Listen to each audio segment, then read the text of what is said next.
Welcome to the first episode of Interlude ARMY. Today we're talking about BTS on Jimmy Fallon, the concept photos for Map of the Soul 7, our overall thoughts on this comeback, and we'll also be interviewing a special guest. Let's get it!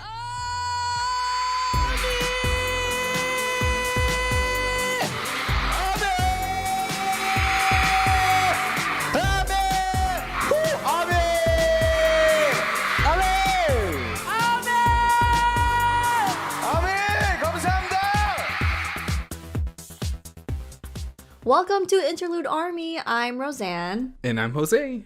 Yay, welcome to our episode number 1. This is our first episode, our official first episode. Yes, there you go. We did want to talk about this podcast and the reason behind it and, have you guys get to learn a little bit more about us as an individual. Jose, how you feeling about this podcast and how it came to be? I'm excited. First off, I'm very excited. I am a little bit nervous because it is our first official episode for this podcast. So if it's awkward sometimes, if it's messy sometimes, hey, that's just part of my what makes me me. So just keeping it real. How do you feel, Roseanne? I mean, you're the one who came up with this idea and came to me. So why don't you tell our listeners how this came about and when you reached out to me? Well, actually, it was more of like a group discussion. A couple of my friends came up to me and thought a podcast would be a good idea. And so we're all working in teams. They asked me who I would choose as a co-host. And the first person who came into mind was Jose because, we've been talking online for a while now. Although we haven't met in person, I felt like we've already had a lot in common other than being an army. He also enjoys talking about theories and stuff, and y'all know I like my theories. So I was like, you know what? Jose's perfect. So I slid in his DMs, and here we are today. Yeah, I when I first got Roseanne's DM, like we had already been talking, so it's not like she just came out of nowhere and I was like, who is this person?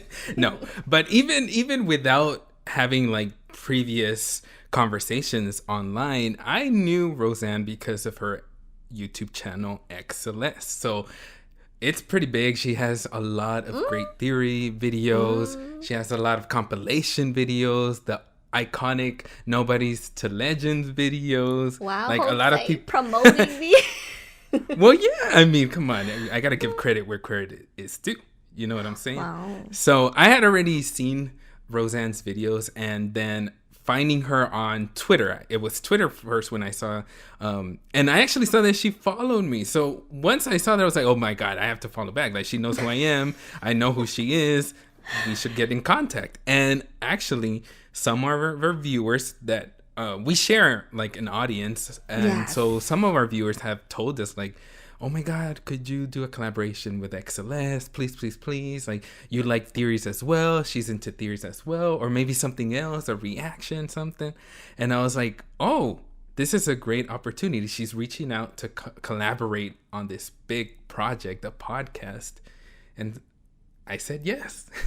I'm so happy that you did. And let me give you a shout out as well. Jose, like, I have my theories, but I love listening to your theories as well. Not only do you have such a soothing voice, let me just put that out there. I just love how fun you are.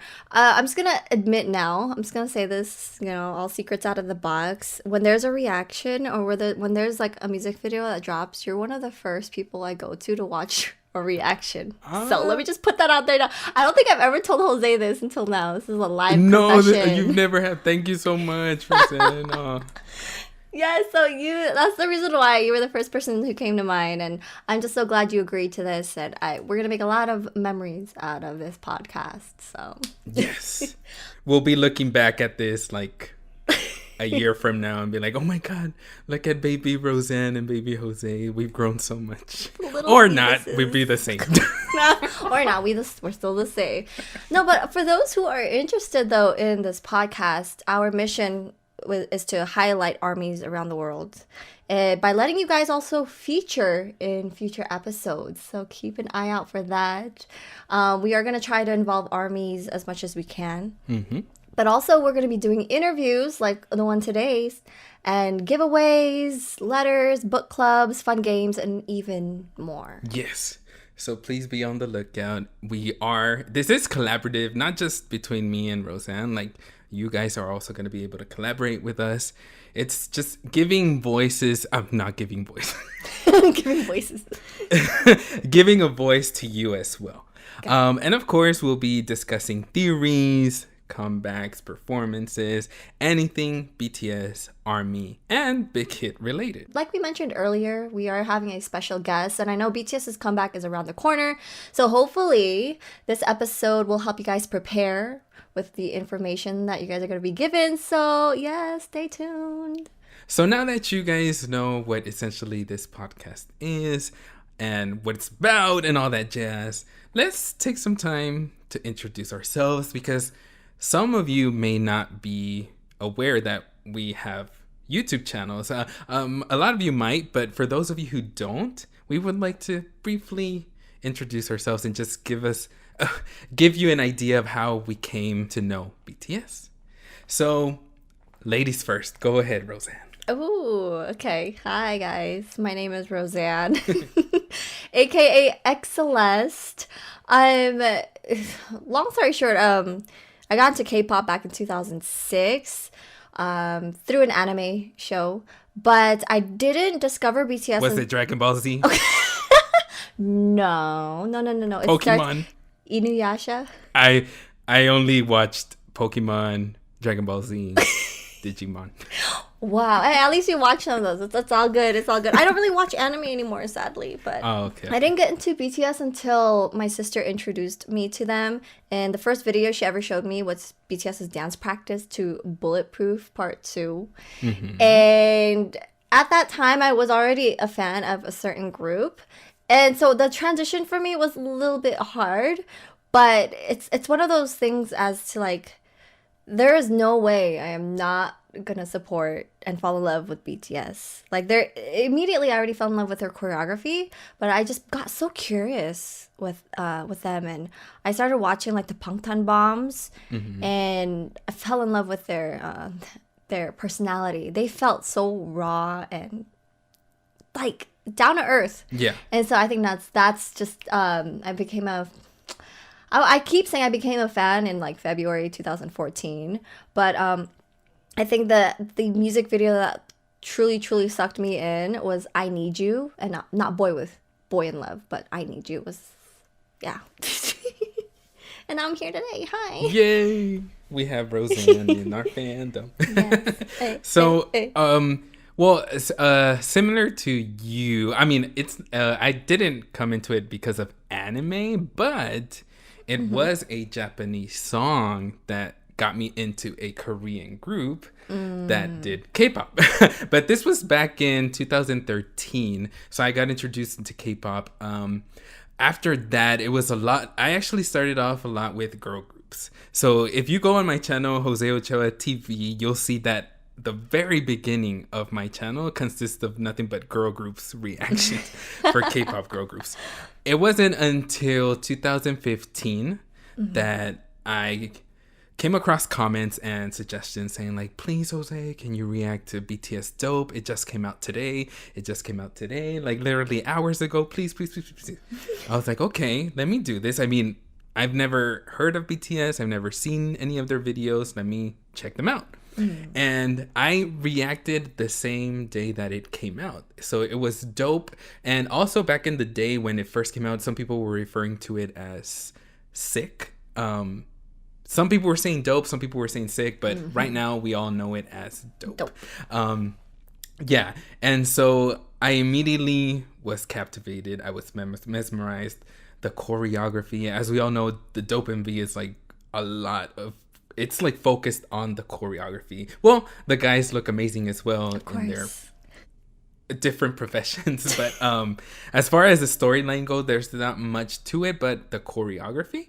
And I immediately was captivated, like I said. And then I would say maybe 2-3 weeks after, I was practicing and got their names down, their stage names, and then I went on to the real names. And by the next comeback for me, which was the Run MV, which was the introduction to the HYYH Part 2 era, I was an ARMY for sure. I already had my bias, which is Jungkook. Like, it was set in stone. I am supporting. I'm an ARMY. I'm here. I'm here. So 2015 and cut to today, I am still supporting like if it was my first comeback. But of course, as like you, I was initially mesmerized by how hard they work, the amount of practice that they do. They don't just practice for 1 hour, 2 hours. It's like literally 14 hours sometimes a day. And just knowing that they produce their own music, they write their own lyrics, I got a lot of more respect for them as well. Like that drew me a lot to them, and how you said they're so down to earth, they're so humble, and to this day, they have remained that way. They have. I love them. Well, I've never had an artist impact me in this way. The first artist actually that got me into K-pop was Boa. I didn't get to mention that, but she, of course, impacted me and drew me into K-pop, and then DBSK was the first K-pop boy group. But then there was no one like BTS that made me want to, or made me like reflect on myself and made me want to become a better person, you know. And so I'm very thankful to have been in the same era and to witness BTS's growth, you know, like. Oh, definitely. We are blessed to be experiencing BTS and their growth and all their record-breaking historic moments. Like, each day I feel like they're breaking a new record and it makes me so happy and proud for them. How do you guys feel about their comeback right now? I think today, actually, the day that we're recording this, they announced, or they gave us more information about Jimmy Fallon's performance. Did you get to read into that, Jose? Yeah, so the night that they started teasing the Jimmy Fallon account on Twitter, it said something like Jimmy Fallon has a special announcement, and then it had the little 7 on the on the tweet, and then also a purple heart. I was like, come on, y'all, like this. Yeah. Like, if they're trying to hide it, this is not the way to do it. ARMY already knows. This has BTS written all over it. And then I think within the hour, I may be wrong on that, but not too long after, they tweeted out saying, hey, BTS are going to be on the show. We're especially, like, it's going to be a special dedicated episode for BTS.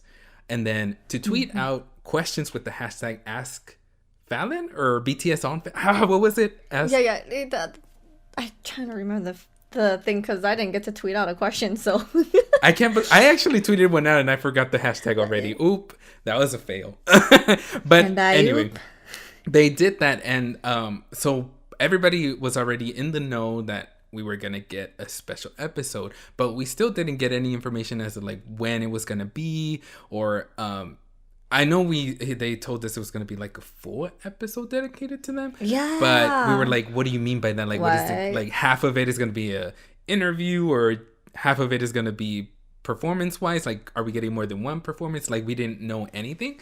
And like you said, I think today has been the day that they dropped all the information on us, the location, everything. Yes, and what they have in store. I mean, for those who don't know, that is they're going to use Jimmy Fallon as the platform to premiere their new song. I believe it's going to be their title track, right? Or they just said a new song. I think it's it has to be the title track. It has to be the title track, right? Because it's going to air on the 24th, and that's already after the album dropped. So I don't see how they wouldn't take advantage of that, you know? Yeah, because this is going to happen 3 days after the album drops. But it said that it's going to include an extended interview that's going to take place in a subway, a performance at the Grand Central Terminal, and then they're going to do like a tour around New York City's landmarks. So it seems like I've never watched a full episode of Jimmy Fallon before. I've only watched like segments. So, I mean, how long are his episodes? Usually like an hour long, right? I'm on the same boat. I've never seen a single one from beginning to end, except when it was BTS. And not even the whole episode when it was BTS. I was making sure that I was just catching when BTS was on. Right? Yeah, And yeah, so, just like the segments. yeah, but I mean, you got to give it up to Jimmy Fallon. This is a lot for him. Like, to give up a whole episode just for BTS. I'm truly grateful, because that means like he is one of those host, one of those celebrities, popular personalities, whatever you want to call him, actors, comedian, that is taking BTS serious, you know? Like, Yes. this is big. Like, it's huge to have a whole episode just them, extended interview. I'm pretty sure it's going to be great. Like, I feel like he's going to ask really great questions. If he asks a lot of questions that ARMY tweeted out, I also believe ARMY asked great questions as well. So I'm really grateful for that, because it means a lot for BTS, and it really gives them a lot of exposure, and hopefully people will get to see that these guys are serious. This isn't just some, a fad or something. Like, these are legit artists with a great message that they're trying to spread out to the world.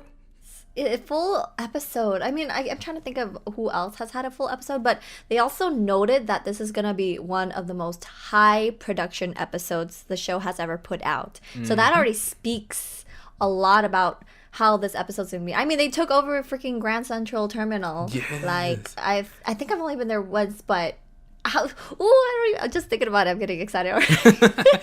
Like, I'm sorry. So, no, it's all good, Roseanne. You need to let it out.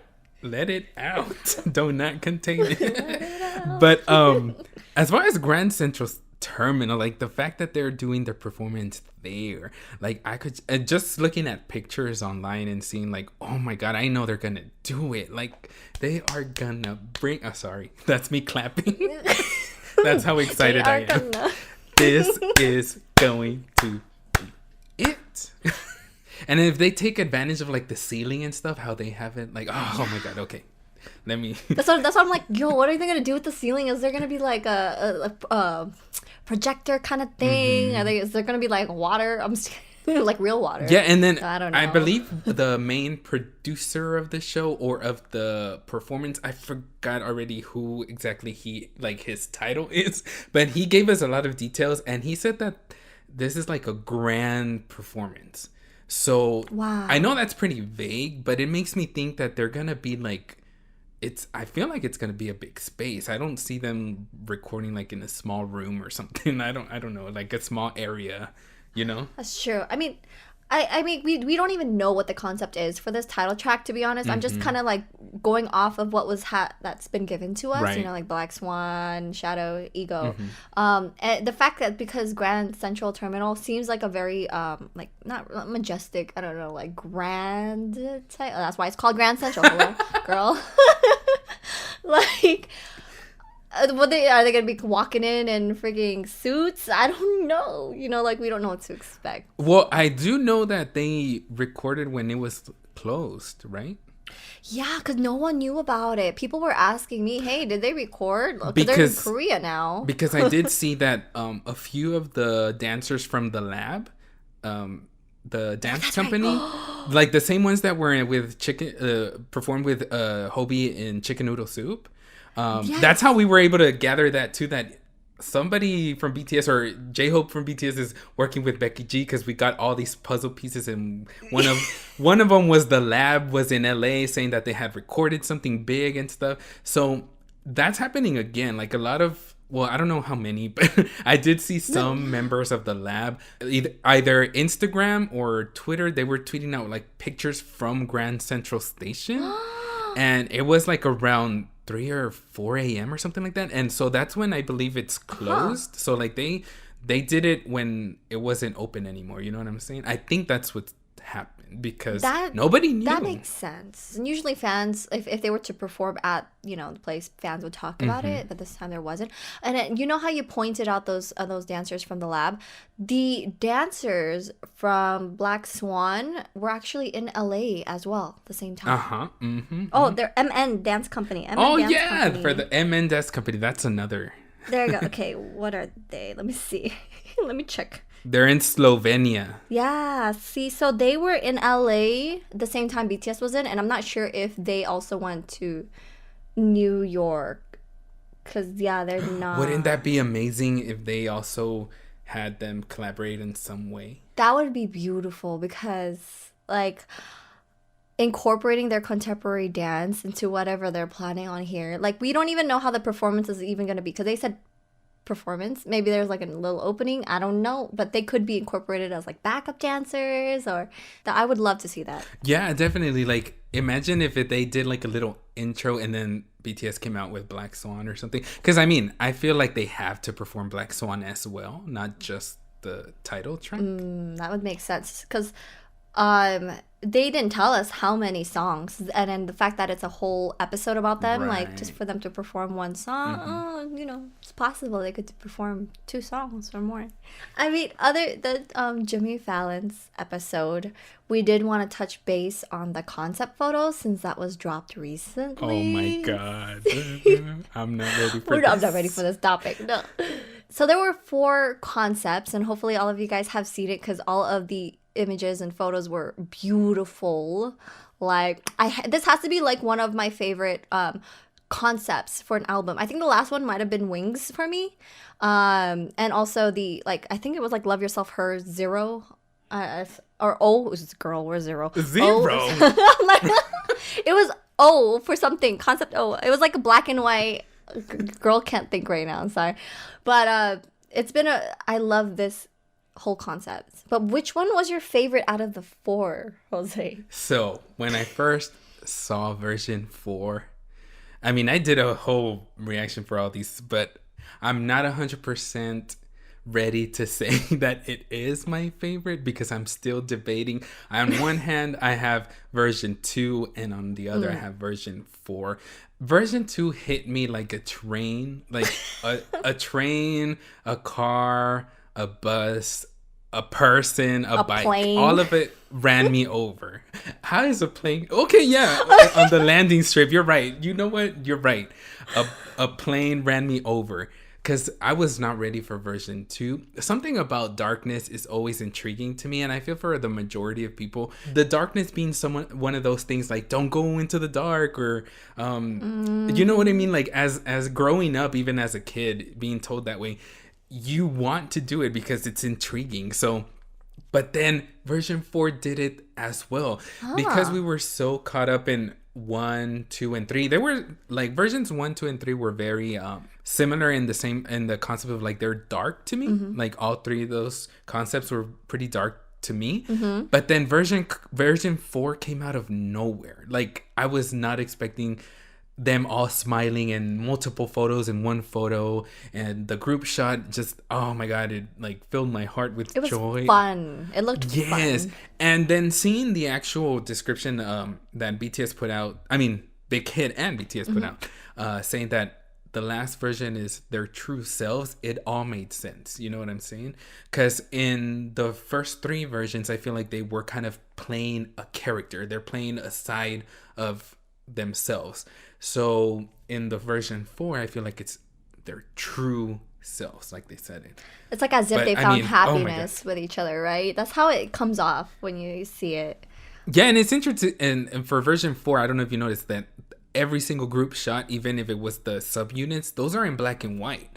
The only color ones are the ones where they're by themselves. So that's also something that got my attention. But enough of that. I mean, I would have to say it's between 2 and 4. I'm leaning a little bit more towards 4. But what about you, Roseanne? Do you have a favorite version?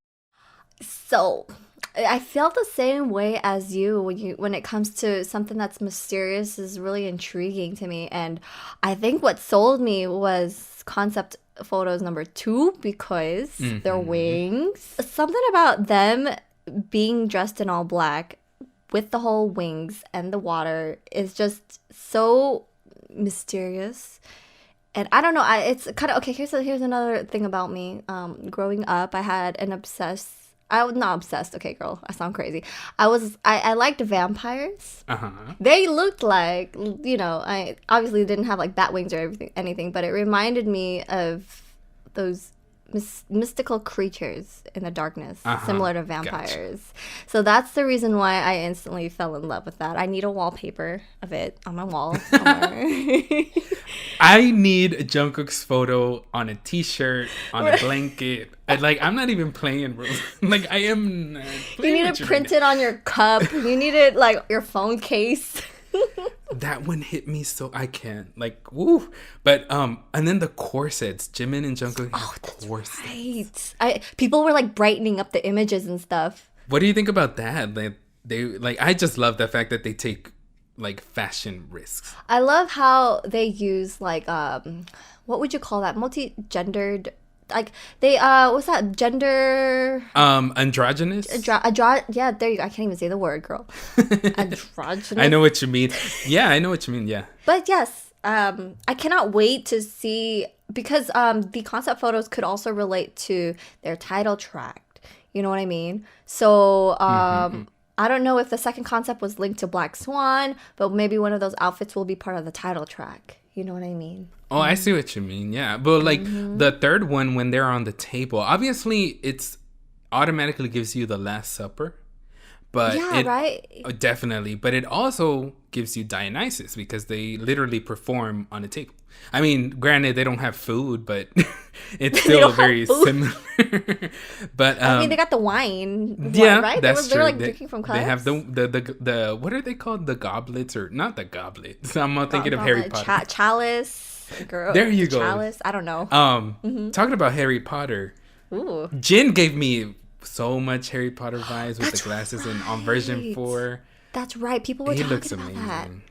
Oh, ooh, gosh. I feel like we need to talk more about concept photos. And to go along with the concepts, the album covers have been released. What do you think about that?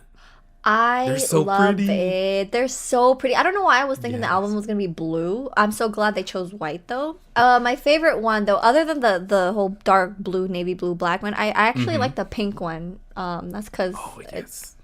the pink one. How about yours? Which one was your favorite actually? So it's gonna have to be the third one. Was that the dark one? Something about the third version is like it has some red, some black. It's like I think it would be the darkest one, I guess. Out of the it four. reminded me of Shadow. Like Shadow, yeah.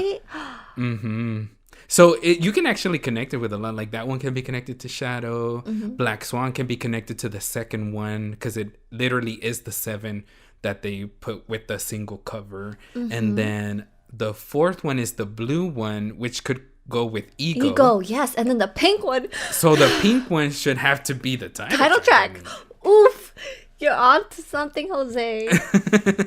But I mean, pink, it gave me Boy With Love, but I'm like, well, we already had that, so I don't think it's that, you know? I think it has to be connected to the title track. That's what I'm thinking. So for those who have joined us for our first Interlude Army episode, we do want to let you guys know that the following episodes will be on the podcast app called Himalaya. Himalaya has tons of cool features like curated podcast playlists and collections, along with personalized recommendations. And we have a goal. The goal is to reach 1,000 followers. After reaching that goal, we'll be giving away a full set of Map of the Soul 7. That's right, the complete set, versions 1, 2, 3, and 4. So make sure to download the Himalaya app and follow Interlude Army. Link is down below in the description box. Welcome back to Interlude Army. As we mentioned, we have a special guest today, the head admin and founder of US BTS ARMY. Welcome to our episode, Imelda. Hi. Thank you for taking your time for joining us today. So there's a lot of things we'd love to discuss with you and learn from you. So our first question actually is, how and why was US BTS ARMY created and when? So, I mean, first, I just want to say really quick, thank you so much for having me. I'm a pretty big fan of both of you guys, so this is really cool. Oh, wow. Thank you. Thank you. No, thank you guys. But essentially, US BTS ARMY was created April 28th of 2014.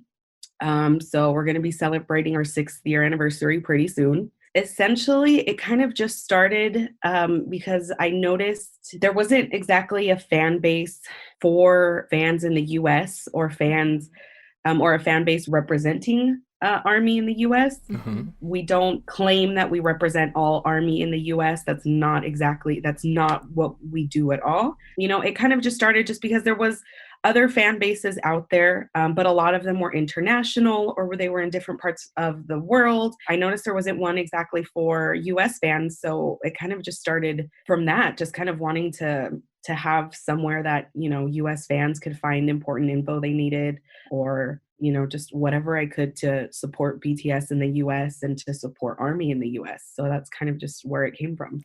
Well, I'm glad that you took a step to create that for us. Did it originally start on Twitter or on which social media platform? Yeah, so actually the first thing was like I created a Gmail account and then we created a Twitter account. And then it kind of just started from there. Now we're all over on Twitter, Facebook, Instagram. We have our own website. We're on LinkedIn, so we're everywhere. Yeah. Wow. Professional. Oh yeah. I love that. You would say that you had already been in like 2-3 comebacks already in, and that's how you started that's when you started the actual fan base. Yes. So it kind of started a little bit after the school love affair comeback, I Ooh. think. If my Yes. memory serves correctly. Yeah, no, you're Yeah, right. You're right. that was what led me really to start it. I'd been in K-pop for a while, but I was new to Stan Twitter and I was getting familiar with everything that's included in being a K-pop fan. Yeah, it was after that comeback and I was like, dang, a lot of fans are like, how do I do this and how do I do that? And back then it was a little bit harder, I'm sure. you know, to access all that content. is. So I was just like, we should, you know, I had a friend actually encourage me to do it. She had experience with fan bases before and running fan bases. Oh. And she was like, you should totally do it. And I was like, oh, I don't know if I could do that. She's like, no, just do it. And yeah, here we are almost 6 years Wow. later. That's really amazing to hear because you weren't expecting it to be as big as it was No, now. You yeah, know no, what I mean? absolutely So, not. We're very, very lucky to be where we are. Oh, that's so cool. So in addition to supporting and sharing the latest news and information about BTS, you guys have accomplished a lot, including being registered under the US government as a nonprofit organization. I mean, that's big. That's legit. Can you tell us what that means to you and why that was a goal of yours? Yeah, so we actually just became a nonprofit about a year ago. It kind of stemmed from a place of wanting to be taken a little more seriously. Being fans of a K-pop boy group, it's, you know, I mean, as you guys know, there's always that stereotype of we're just a bunch of teenage screaming fangirls behind, you know, behind computer screens and Twitter accounts typing away. Yeah. We figured becoming a nonprofit was the easiest way for people to realize that this is something that we take very seriously and this is something that we're absolutely passionate about. And so that's kind of, you know, where it came from. We wanted to be able to support BTS in a more, how do I put it, on a more official level. Not that we're official with Big Hit or BTS in any way whatsoever. Right. You know, but it's essentially a business, and what we do, we take very seriously. And it also helps us to look a lot more professional when we reach out to other nonprofits about doing collaborations with them. Like we raised some money for UNICEF this past year. that's amazing. Oh, that's awesome. You know, and it comes from, it's like, hey, we're not just a bunch of fans, like we are a legitimate organization that's really interested in working with you guys and collaborating with you guys. That was pretty much the whole idea of becoming an official nonprofit, was we wanted to be taken seriously, and we wanted to be able to do more for BTS and more for ARMY. Spreading that message. I love it. Yes. I mean, talking about collaborations, I mean, you guys were also invited to speak at a panel at George Washington University. I mean, what was that experience like for you? I mean, that was definitely something I never ever dreamed would happen. It was such a huge honor. And, you know, we're thankful to everyone at George Washington that invited us there. We spoke at their Korean colloquium. It's something that they have every year. And, you know, I was talking to some of the professors who are in charge of that colloquium, and they said that a lot of times they do it more on like the stuff that goes on between North and South Korea. So it's very like academic. It's very much like centered on academia and what goes on in Korea on a cultural level and on a political level. But for some reason this year they decided to focus a little bit on K-pop, and it was one of the professors. Oh. Yeah, it was one of the professor's wives actually who was like, you can't talk about K-pop and not invite a fan or a fan base to talk about it. Right? It's like the best way to talk about BTS is to bring someone who's experienced, who's known so much about them. So Yeah, I'm glad that they exactly. invited you guys. Yeah, so we were very, very honored. But I mean, our presentation was just essentially what it is we do as a fan base and you know, all of that stuff. And I took a little shots at my mom at the beginning just because you know, the one person who always told me K-pop would never take me anywhere was my mom. Right. And it's like, well, ma'am. That girl, I could connect with you on that. Yes. Yes, I've you know, so, and I'm sure a lot of us have heard it like, oh, who cares about your Korean boys and all this? And, you know, it's never going to take you anywhere. And it's like, well, because of them, I got to give a amazing presentation at a really, really prestigious university. So we just, you know, just I talked hours we invest in it, and a little bit about BTS. And then there was a Q&A at the end. And it was a really, really great experience. I'm sure it was. And I know that a lot of people are very interested in our fandom and how we work. You know what I mean? Like, honestly, I could say we are, if not one of the most powerful fandoms on this planet at the moment. Oh, absolutely. And so the fact that you were able to discuss with everyone there on how you guys function and how we get things done. And for that, I hope after your presentation, a lot of people are really thinking about it and taking us seriously, where this is not just like a little fever going around, like, oh, we like these boys because of their looks and everything. And yeah, it's not just a phase. Not just a phase. There you go. Yes. Yeah, and it's funny. I had a lot of, you know, a lot of the professors or even the other panelists that presented and the guests at the colloquium came up after and were like, I didn't expect this. They were all very surprised at how professional and in-depth our presentation was, and how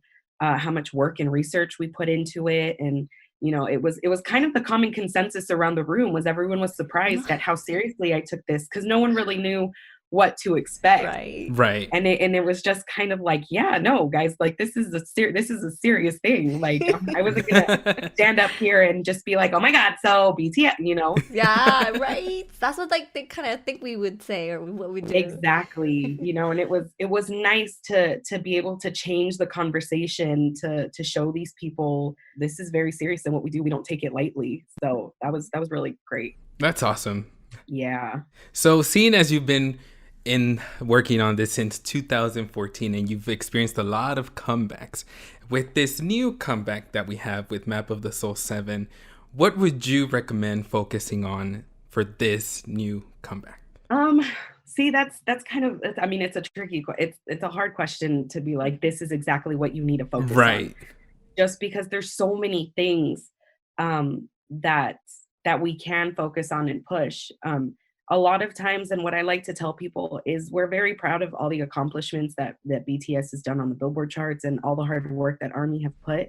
But us personally, we don't like to focus too much on, like, you know, we don't want to pressure fans into thinking, oh, if you're not streaming so many times, or if you're not buying all the albums or downloading all the songs, then you're not doing what you're supposed to. Oh, like you're not a fan. Exactly. Like you're not a real fan. Yeah. So, but I mean, there's definitely so many things that you can do. Our biggest battle from the get-go has always been radio play. Just trying to get those songs, you know, BTS's songs, you know, we get to hear it a couple of times when the album first drops, and we might hear it a couple times that first week, but then it kind of just dies down into nothing. Sadly. Yeah, exactly. And obviously there's more to it than just us requesting, and there's a lot of stuff that goes on behind the scenes that we're not aware of. Yes, I keep hearing about that too. Yeah, there's a lot of stuff that we can't control, but it's the same thing we've been telling everyone and all the other fan bases have from the beginning. Request the songs on the radio, stream stream the songs on YouTube, on whatever streaming service, buy the song off of iTunes and buy the albums. Whatever you can contribute is gonna help regardless. It is. I actually still remember when we were still trying to get BTS played on the radio.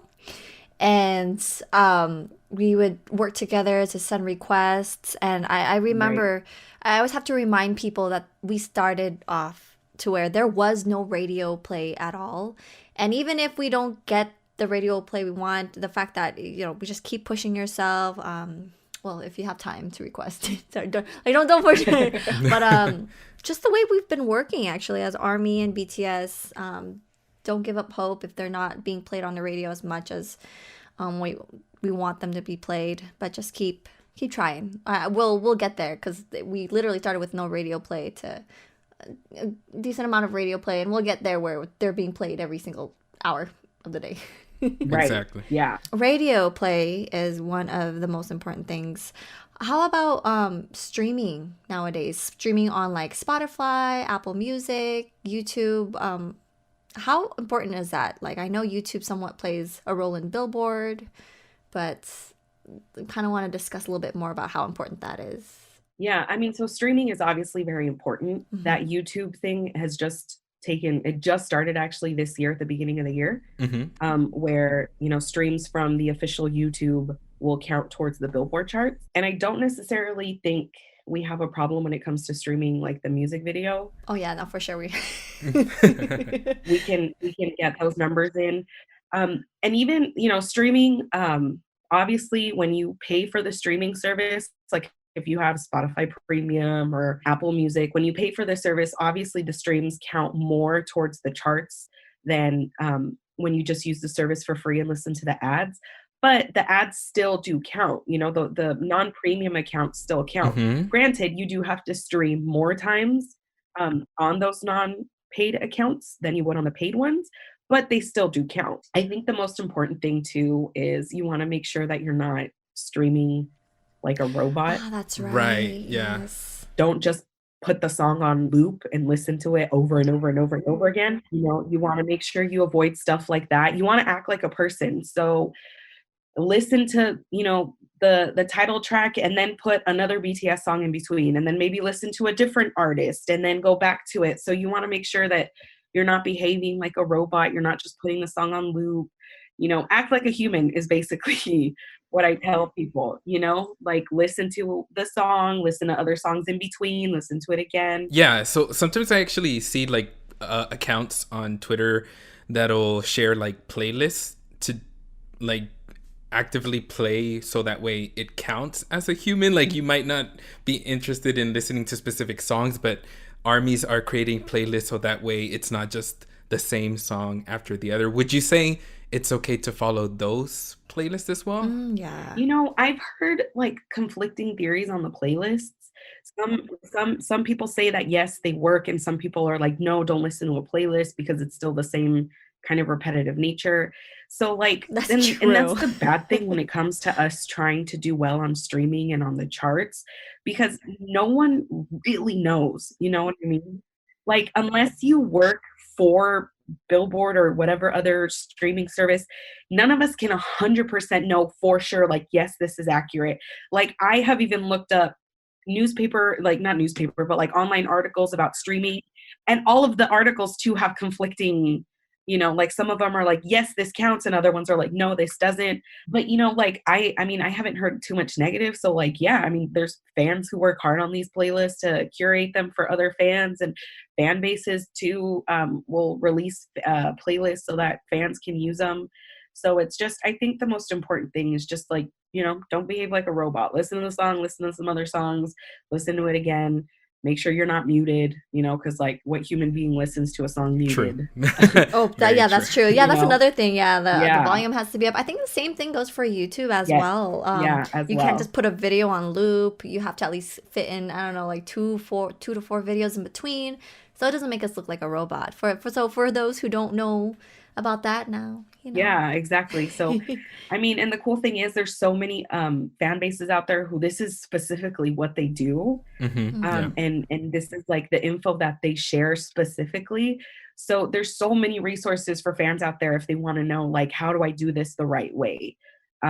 So, I always recommend to people, hey, if we don't necessarily have the answers for you, then, here's this other fan base, or here's this one, or, it's the info is out there and it's not that hard to find. Right.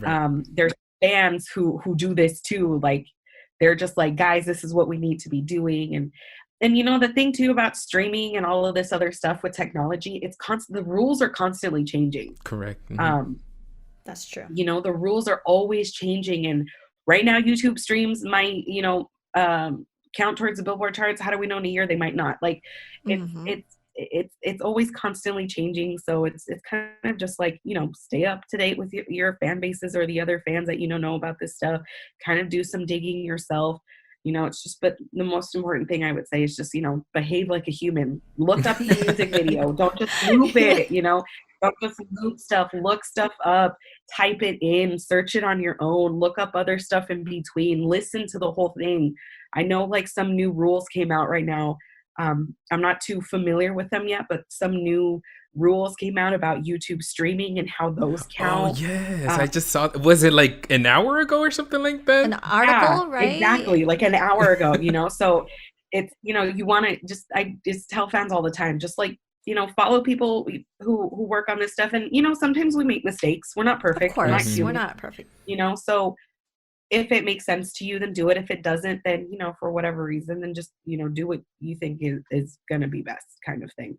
So tying in a little bit on singles and how they're charting, since this time around, they've been a bit different. They released Black Swan as the first single, and then we still don't know the title for the lead single, the title track.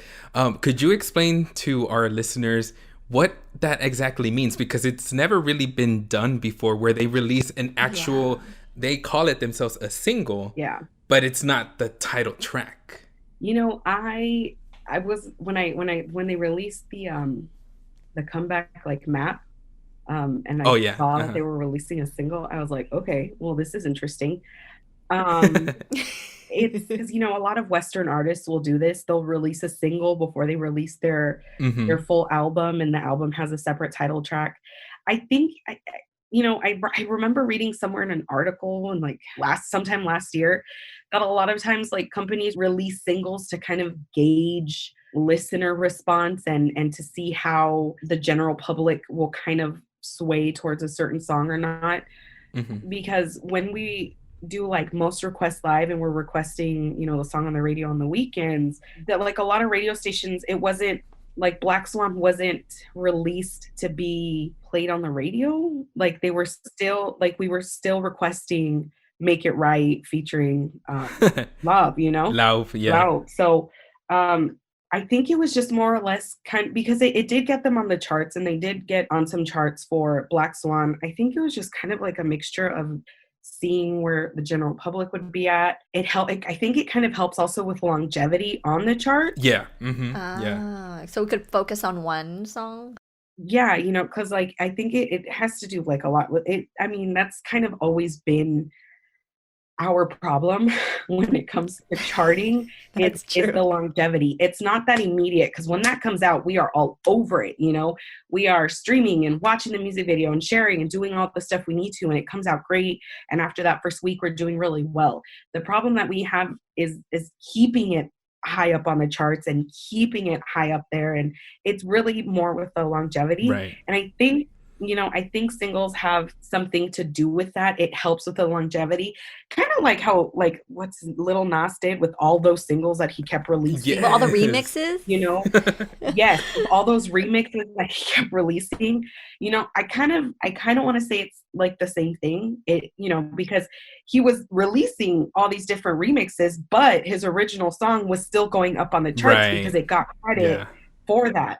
I don't know if it's going to apply to BTS, though, because obviously Black Swan is not a remix of the original title track. Right. But, I think it just has to do with that kind of gauging general charts, all of that kind of stuff in there in between. Yeah, they definitely, like you said, are doing somewhat of like Western artists are doing, or have been doing, we should say, like I do remember seeing a lot of artists releasing even 2 singles before the actual album comes out. So I kind of took it that way, but I feel like some listeners might be like, I still don't get it. Like, what do you mean first single, but then there's a lead single? So thank you so much for clearing that up for us. Yes, thank you. Yeah. And I mean, honestly, like I tell people all the time too, I'm like, don't worry about why it's called a single, why it's called a title track, why this is a lead single or all that stuff.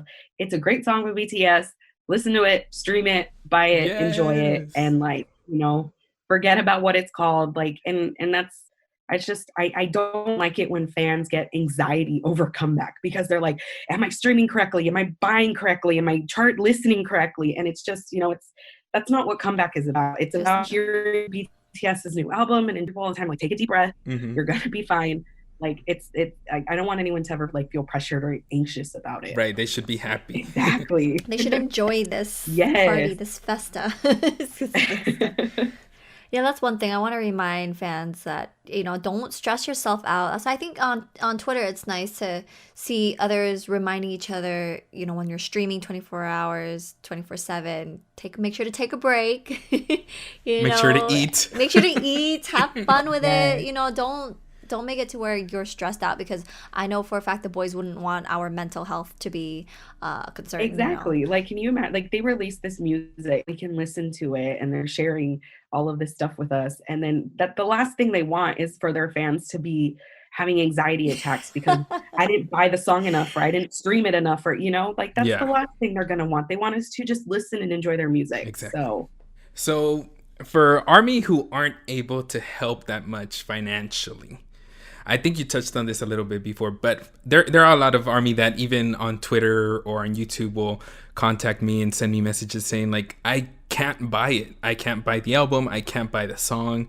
What can they do to support? What would you say is the best way to support for people that can't financially support?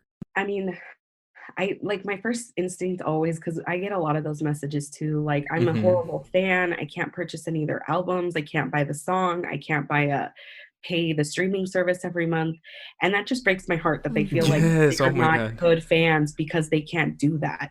Like, being an ARMY doesn't mean buying stuff and pushing stuff. And, I tell people, if you like the music and you like their message, like, you're a fan, that's it. If you can't buy the album, that's totally fine. If you can't buy the song, that's 100% okay too. There's so many things that fans can do that doesn't have to include money. You can, promote the music video and share it on your Facebook and share it on your Twitter account, your Instagram, share it to your friends and be like, hey guys, watch this video, like every weekend they have Most Requests Live, where fans tweet, your song requests to listen to them on like 100+ radio stations on the weekend. So, there's that you can do. And, it's not just on Twitter. It's also, they do it on Instagram and on Facebook and I think Snapchat too. They're doing like TikTok challenges as well. Like with like chicken noodle soup. Yeah. Yes. So like TikTok's like the next big platform, and so many songs gain momentum because of things like TikTok challenges. So, that's something else that you can do. It's, there's so many different ways that you can support without having to spend your money, requesting the songs to radio stations by tweeting and calling and sending them emails, just watching the music video, you can still use the streaming services. Yeah, maybe, you might have to stream a little more, but you can still use Spotify and listen to the ads and listen to BTS's songs and all of these other things.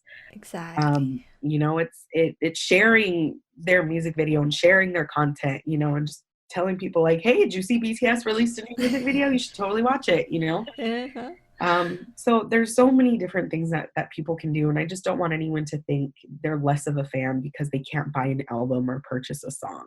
So I still feel so awkward on this. So thank you for putting up with us, Imelda. No, it's fine. Thank you guys for having me. I'm like, this is fun. Oh, well, I'm glad it was fun because it's our very first official episode. Yeah, official episode, first interviews. I'm so excited. I'm so excited. But yes, thank you once again, Imelda. A quick shout out though for you. Where can people follow you on the website, social media? Yeah, so we're on Twitter, Facebook, Instagram, all US BTS ARMY. And then we also have our website, usbtsarmy.com. And that's, our website is something that we're very proud of. And we have all the information that I talked about during our interview is up on our website. And, anything anybody needs to know, we have member profiles and like an Army hub with like comeback tips and how to navigate through all the Korean aspects of comeback. And any information any fan needs to know is going to be up on our website. And definitely check out our Facebook, Instagram, and Twitter, where we, pretty much just shove BTS in everybody's face. Good one. Thank you so much. Yeah, thank you once you guys again for having me. All right, so that's everything that we have for today's episode. I hope you enjoyed it and you learned a lot from this interview as well, because I sure did. I mean, how did you feel about episode 1, Jose? Oh my God, I feel so much better now. I was nervous at the beginning, but I feel good. I feel really good about the future of this podcast as well. Mm-hmm. I learned more from you, about you, and I feel like it's going to be great having to collaborate with another army and having another viewpoint as well, because sometimes I only have my mind to how I like portray stuff or visuals, images, whatever, and having another army like yourself share your thoughts is going to make me think, in a different way and see it in a different way. Yeah. And so that's exciting. And so having Army as well be participating as well. We have a lot more stuff, guys. Like, do not worry. Yes, I can't wait. Yeah. So how do you feel, Rosan? Well, I was of course really nervous, but as we continued to talk over the podcast, it just felt really natural. And I had a lot of fun. And I can't wait to see how our future episodes turn out, but I do have a feeling that it's going to be amazing. And I can't wait to start having you guys be part of this as well. Excited to announce all the segments and everything. So please look forward to that. Please follow us on Interlude Army. So we do have an official Twitter, guys, and we do have an email address where you can contact us apart from our personal social media that you may know us from. You can follow us at Interlude Army PD. That is Interlude Army PD on Twitter. And also we have an email address where you can send us questions, feedback, your love of BTS that you might want to share with us. It's a collaborative podcast. Mm-hmm. That email is interlude.army.podcast@gmail.com. Make sure to keep connected with us. You can send us any type of messages and we'll be happy to read them all. And again, episode 2 will be on the podcast app called Himalaya. So make sure to download that, then follow us on there on Interlude Army. Link to download the app will be in the description box. And remember, this will be a weekly podcast, so I can't wait to see you guys there. Thank you guys. I hope you have a wonderful day. I am Rosan. And I'm Jose. Thanks for watching. Bye. Or listening. Bye. Watching, listening, you know what's up. Yes. Bye. Kim Namjoon, Kim Seokjin, Min Yoongi, Jung Ho Suk.